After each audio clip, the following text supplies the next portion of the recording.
I came to UTSA as a freshman, looking for security, looking for safety, and I found that, but not in what I was looking for. I totally found it in Jesus. He got a hold of my life in college. I met this girl, and she was really counting the cost of what it would look like to walk with Jesus. And there just came this night when she looked at me and she said, Stephanie, I want to be serious about God. Like, I want to walk with him, but there's some stuff that I've been carrying around that I need to let go of. And the next thing I knew, we were throwing her weed and all of her like drug stuff in this river, and just thanking God that he was worth giving everything that we had to have him. And so that's how the Lord called me into ministry, was just seeing somebody's life transformed, and I just knew that there was nothing else I wanted to do. So at the same time that I was being called into the ministry, my then fiance, Nick, was being called into ministry. And the Lord actually spoke audibly to him, I'm calling you to the Northeast. So we just both kept leading small groups, and then we did the Chi Alpha internship, and our eyes were just looking, where do you want us to go, Lord?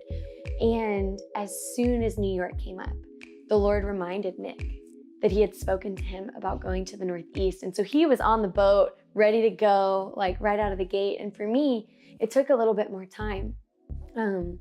We went on a trip to New York just to walk the streets and pray. And it occurred to me that New York City could actually fit inside of Loop 1604.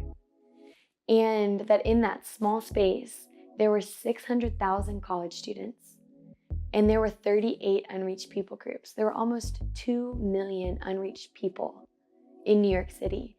And I felt like God spoke to me as I was walking those streets that if you can reach this city for my glory, you can not only reach this nation, but you can reach the nations.